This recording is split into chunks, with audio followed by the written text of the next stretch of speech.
સારું કરેલું કર્મ હોય તે ભલે અને ખોટું કરેલું હોય તે ભલે, પણ ભોગવ્યા સિવાય છૂટકો નથી સાહેબ. આ મૃત્યુ લોકનો કાનૂન બધાયને લાગુ પડે.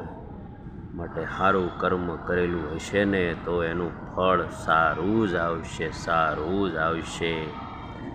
અને નિર્દોષ વ્યક્તિઓને હેરાન કર્યા હશે તો એનું ફળ ભોગવ્યા વગેર છૂટકો નથી વાલા ભક્તો.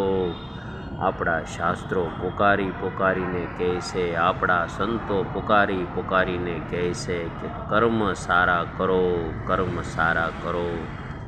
સારું કર્મ કરનારને ફળ સારું મળે અને નબળું કર્મ કરનારને નબળું ફળ ભોગવવું પડે. આપણા સંતો શાસ્ત્રો, આપણા મહાપુરુષો, આપણા તત્વચિંતકો, આપણા મોટિવેશનલ સ્પીકરો આપણને રાત્રિ દિવસ ચેતવે છે કે સારું કર્મ કરો તો ફળ સારું મળશે અને મોડું કર્મ કરો તો ફળ મોડું મળશે. કોઈકને આંગળી ચીંધાડવાનું પુણ્ય મળતું હોય તો સાથે જઈને તે સ્થાન પર મૂકી આવજો. તમારું ઈશ્વરને સોંપડે નામ લખાઈ જાહે. દેખાતું નથી ભલે, પણ તમારા પરિવારને એ ફળ બહુ મોટું મળશે. કારણ કે આ મૃત્યુ લોકની અંદર વ્યક્તિથી વ્યક્તિ ચાલે છે, એટલે કે ભગવાનથી ભગવાન રૂડા લાગે.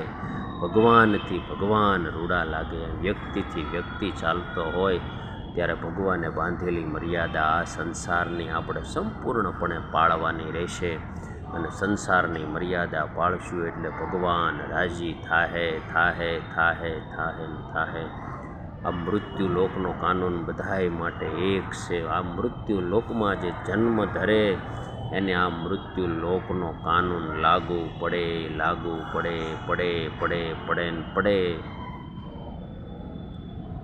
બીજાની માટે આપણે રાત્રિ દિવસ તૈયાર હોઈએ, બીજાની સેવા માટે તૈયાર હોઈએ, એ ભગવાનના દરબારમાં લખાઈ જાય છે. માટે સારું કર્મ હંમેશા કરવાની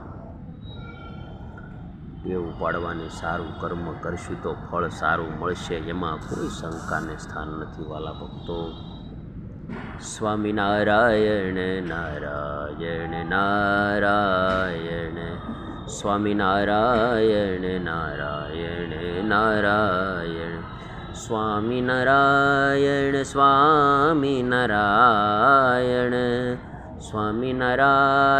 સ્વામિનારાયણ.